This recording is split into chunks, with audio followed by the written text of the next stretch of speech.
Well, a little bit farther along, this week, by the time we get to the press conference than we usually are with today being election day, took today off so that, the student athletes, and we came in, an hour later this morning so that the coaches could catch the polls as they open so that everybody could participate and, do our civic duty and be a part of the general election. So, had practice yesterday, very energetic practice coming off of a solid Sunday practice. I thought the kids practiced very, very well. A lot of energy, a lot of enthusiasm, really good physicality. So it was a really good Tuesday practice on a Monday. Gets us a touch ahead of schedule by the time we get to Wednesday because it gives us all day today to really look at that practice yesterday and also to continue looking at the Tulane stuff and all of our breakdowns and situations there. So it made for a tough, weekend. Fortunately, we played on Friday night, so you had a little bit of time to catch up Saturday after you recovered from the flight, to look at that game and then really get a lot of preparation done for Tulane on Sunday because you had to get ready for Monday's practice, which there's a lot that goes into that. So, good start to the week. Excited about the matchup this weekend. Know Coach Fritz very, very well. Have a tremendous amount of respect for him. He and I have similar kind of paths to our current positions. We've met along the way when I was at the Citadel and just, I know the traits of his teams and the way he runs his program. And he believes in a lot of the same things I do. His team is going to be, hard-nosed, tough bunch. They're going to play with physicality. They're going to have some discipline. They're very, very good on special teams. A very good ball team. He's done a great job there at Tulane. It's going to be an exciting matchup for us this Saturday. So our kids they're going to be excited to go. They're ready to get back out on the field after last Friday night and continue, building and improving, which they've done solidly for the last month. Okay, we'll open up the questions for Coach Houston at this time. Coach, everybody knows what happened Friday. How have the guys bounced back and responded these last few days of practice?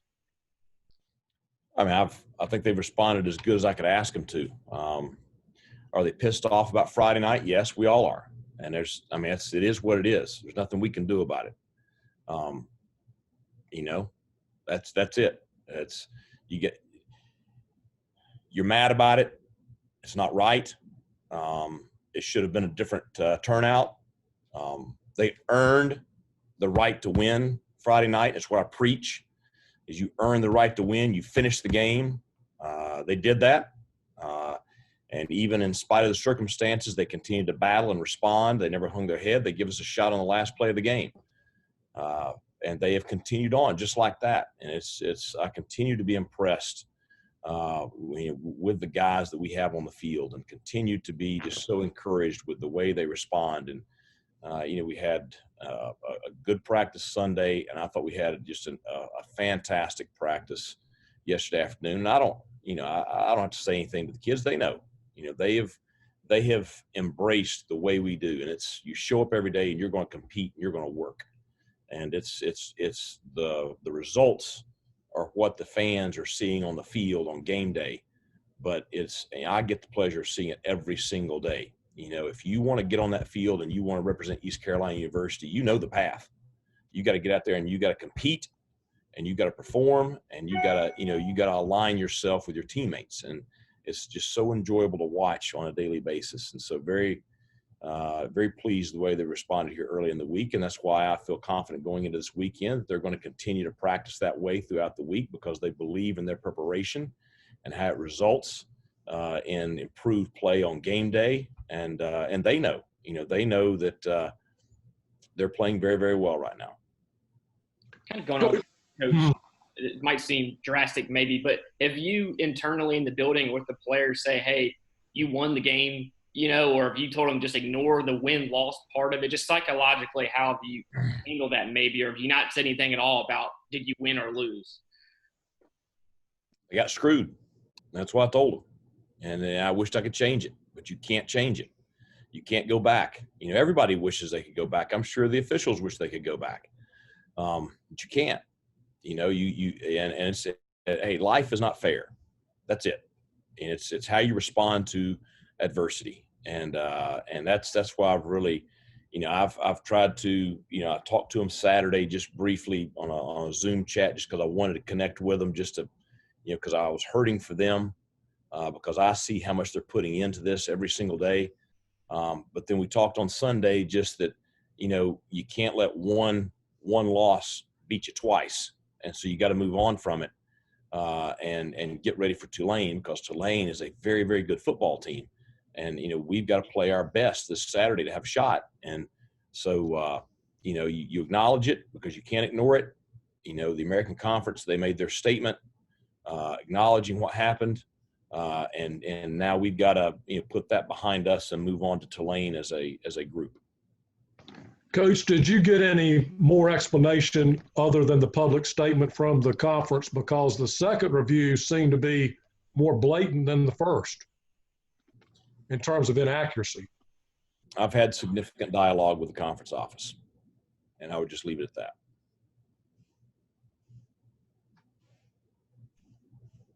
Can you say whether any of those officials will be disciplined that were involved in that? I think that would be an appropriate question for the conference office.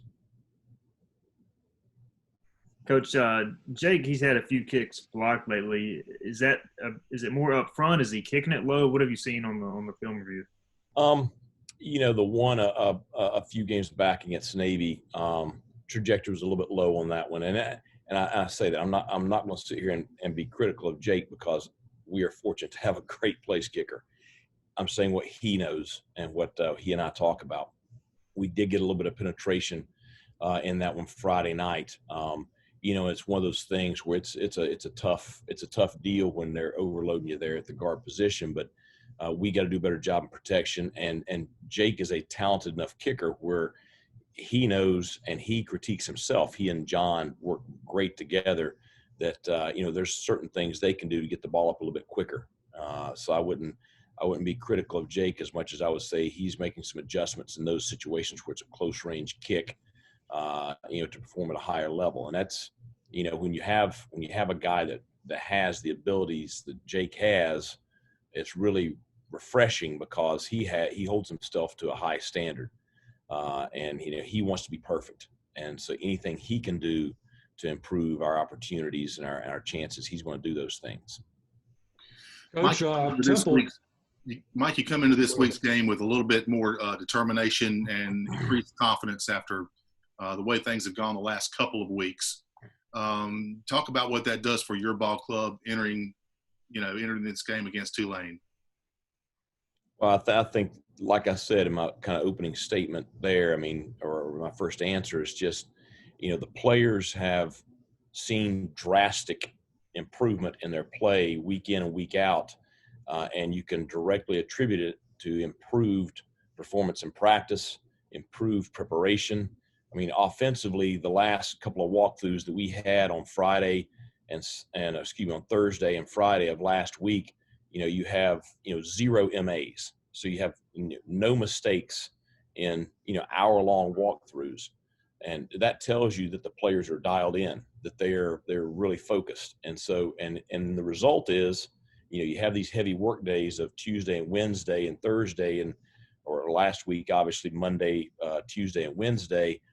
And then you have those dialed in walkthroughs, and it results in playing at a very high level on the field. So I think that when you talk about, you know, determination, listen, there's determination in the players that's been there since the beginning of fall camp.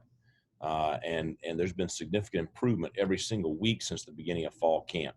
It's just, you know, they have tremendous belief in the preparation because they're seeing themselves play better and better on the field each week. Coach, Tulane was in position to beat Southern Miss earlier this year, and then they had a very decisive victory this past week. What can you tell from looking at them? Are they doing different or doing better at this point? Well, I mean, I think that, you know, you look at them defensively, veteran plays very well together. Like I mentioned the traits before, you know, they're going to be a physical bunch. They're going to play hard. They're going to play with discipline. They're going to compete. You look at them on special teams; those same traits are there on special teams. They have a dynamic returner. Offensively, they strong running game. And I think the one thing that's developed since the beginning of the season is, early in the season, you had a quarterback competition going on.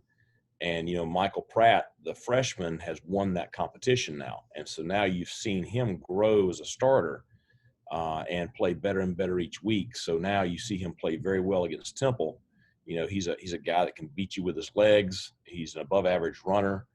He has really good size, throws the deep ball very, very well, and has improved as a passer each week. So I think you're seeing improved play there at the quarterback position, which, helps because, they're very good at the skill positions at the wide receiver position. They did lose one of their running backs early in the year, but they've got, three, I think, very strong running backs. So it's just a very solid team. And Coach, you've played your best games, it seems like, at night this season.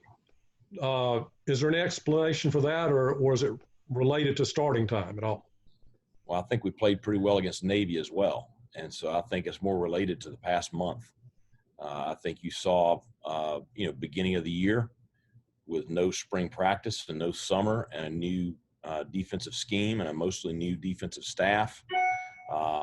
You saw some struggles, but you've seen as the season has gone on, particularly in the last month, we've played better and better every single week. Two of those games happen to be at night, and I'm very, very pleased with the way our players prepared for those games because I thought they handled night kickoffs very well. That sometimes can be a struggle, but I think we've handled it very, very well. But I thought we played very well against Navy as well. So looking forward to the 12 o'clock kickoff this Saturday. Mike, when you look at this team coming up with Tulane, what's the thing you better do if you're going to be successful against them? Well, I think you'd better continue to play very well together and better continue to do the things that good football teams do. What I mean by that is we got to continue to strive to be the most physical team on the field. We've got to continue to strive to play with tremendous energy, which you're seeing every game. You see it at practice. We've got to continue to do a great job with ball security, and we've got to try to force turnovers and extra possessions defensively. We've got to execute at a very high level, minimal MAs, minimal busts, making our opponents work to defend us and make them work to get anything going offensively. And then I think we've got to be strong on special teams. And that sounds very cliche-ish, if I can get that word out. But the thing is, you're playing a team that does all those things. They're a good football team. You see teams that have great players, and certainly Tulane has great players, but they play together very, very well. And so I think you're going to see two teams go at it this Saturday that have all those traits. So it should be a great ball game. With Warren Saba and Dorso each had an interception last game, and they seem to really be solid and kind of emerging. Can you just talk about how they've emerged there, and then kind of tied to that at Tank Robinson's status at all? I know he wasn't on the depth chart this week, and kind of what's out there just, with that position as a whole. Right. Well, I think, you look at Warren, there's a guy that, changed positions in the off season and has worked extremely hard to develop himself. And is playing as good as he's played since I've been here, and playing at a high level. And just, I could not be more proud of him on multiple levels. I think as a player on the field, I'm very proud of him at just, his attitude and work ethic and determination. I'm very proud of because, those are the success stories that you enjoy in coaching. Nothing was given to him. He had to work his butt off to earn playing time by the way he practiced. And he did that from day one of fall camp. And it wasn't easy. There were times when he would be, second or third, a certain week. But he's worked his way up. And then when he's gotten his opportunity, he's backed it up by the way he's played on game day. Same thing with Sean. He came in as a backup, and he worked and earned his way onto the field and in playing time. And then he's backed that up with his play. That's the culture that I want. That's the culture that we've created, and that's the culture that will be here. And it's one of those deals where how does Elijah Morris go from a freshman walk-on to our starting nose guard? Well, that's how he does it. He shows up every day and works. He shows up every day and practices hard. He shows up every day and competes. He shows up every day and he earns the respect of his teammates and his coaches. And he does it by, performing in practice. And he backs it up with the way he plays on game day. And you can go and you can list Nolan Johnson, Miles Berry, Fernando Fry, any of those guys that maybe, at times maybe didn't play as much last year, that now all of a sudden, those guys that are significant starters, playing a ton, performing on game day, and they earn it by their performance during practice. So really excited for those two guys. And, I think they will continue to improve because they continue to go out and work that way every day at practice. In regards to Tank, certainly I appreciate everything that Tank has done, for the program since he's been here. He made a decision to move on. Wish him nothing but the best.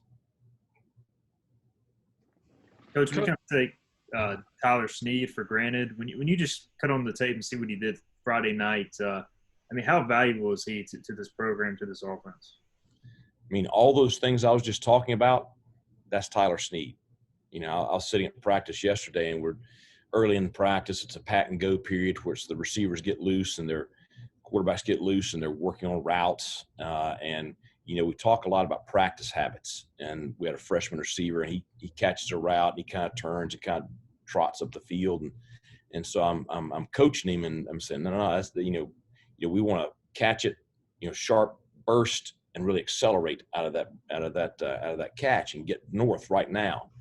And as I'm talking to him, Tyler's the next guy up in line, and I just made the comment. I said, you want to know what positive practice habits are? I said, you watch 22 every single snap. He is a competitor. When he's out there going against our defense and pass scale or one-on-ones, he is trying to win every single rep. It doesn't matter if it's, we did a perimeter drill where it's, the receivers are blocking for the bubble screens and stuff like that. And if he's blocking, he's going to try to flat back you, even at his size. And now he's going to probably tell you about it after he does it quietly under his breath because nobody can tell, and which gets under the defensive kid's skins. But, that kid competes every single day in everything he does. And he thinks he is the best player on the field, and he plays with a chip on his shoulder. And because of that, you see him go out, this past Friday night and have the game that he had, which is no surprise to any of us. Coach, I'm sorry to bring this up again, but the catch that was ruled a catch, the ball appeared to hit the ground Friday night. In your conversations with the league, did you get a satisfactory explanation as to why that call was not overturned? I did discuss that call with the league office.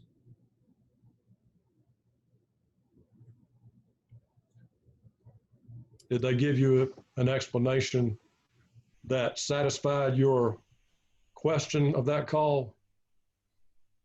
They gave me an explanation. Was the explanation that they interpreted it to be a catch? I've answered all I need to answer on that one. All right, well, I apologize. You're fine. Thanks. Okay, are there any other questions for Coach Houston this afternoon? Okay, Coach, thank you for your time. Thanks a lot, guys. We're excited about this weekend. Go Pirates.